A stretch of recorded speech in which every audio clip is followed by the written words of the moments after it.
在英国约克郡暗藏着号称英国史上最强男子监狱的全萨顿监狱。然而在2019年10月13日，这座戒备森严的监狱却爆出一起惊天谋杀案。受害者理查德·哈克的死竟让监狱内所有罪犯拍手叫好，监狱外民众欢呼雀跃，连他的父母都如释重负。案发当日，监狱三角洲区域的43号监房传来此起彼伏的起哄声与短促哀嚎。当狱警冲破层层铁门赶到时，只见赤裸的理查德被五花大绑，浑身是血地瘫在阴暗角落，头部一片猩红。一名身材魁梧的男子正骑坐在他身上，见到狱警后诡异一笑，俯身对理查德低语片刻，便顺从地被铐走，只留下一句耐人寻味的“可惜不是你”。经检查，理查德已无生命体征，一支融入了钉子和刀片的钢笔贯穿其头部，颈部有明显勒痕，下体还留有被10厘米长勺子侵害的痕迹。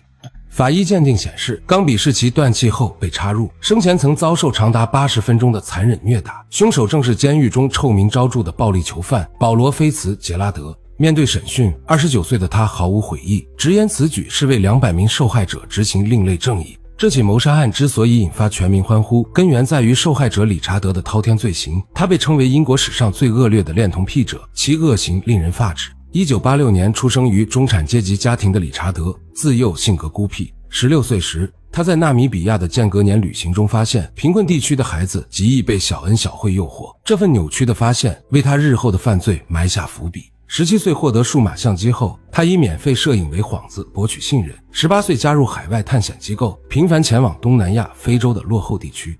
2006年，理查德在柬埔寨偏远村庄以英语老师的身份，首次对一对4岁和6岁的姐妹伸出魔爪。此后便利用国际旅行的便利，游走于柬埔寨、新加坡、印度、马来西亚等国，专挑贫困社区的幼童下手。他不断变换身份，志愿者教师、传教士、摄影师，凭借精心伪装赢得当地民众信任，获取与幼童独处的机会。2010年，理查德定居马来西亚，以吉隆坡大学留学生的身份为掩护，通过社区网站招揽私教业务，将小学、孤儿院作为目标阵地。更令人发指的是，他在暗网组建恋童癖组织，上传2万余张幼童不雅照片和虐待视频，还撰写了60页的恋童癖与贫困儿童恋人指南，详细传授诱骗、控制幼童的技巧，甚至吹嘘越幼小的孩子越有致命吸引力，穷孩子比中产阶级孩子更容易得手。他还为自己的暴行制定评分体系，受害者年龄越小得分越高。仅2013年至2014年间就累计得分1305分。2014年12月，理查德从伦敦返乡过圣诞时被警方逮捕，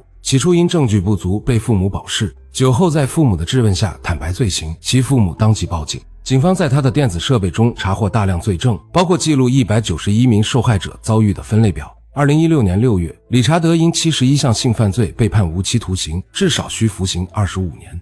尽管罪名成立，但马来西亚民众纷纷抗议量刑过轻，担忧他日后出狱再犯。而凶手保罗·菲茨·杰拉德的人生同样充满暴力。1992年出生的他，12岁时便性侵4岁幼童，14岁袭击老人后潜逃，途中再袭59岁女性。2009年因袭击及性侵未遂被判4年监禁，法官建议其无限期关押，直至无社会危害性。2016年，他袭击女狱警，加刑28个月。监狱被迫规定其不得与女性单独接触。案发时，保罗本计划杀害多名囚犯，因沉迷虐打理查德而耽搁。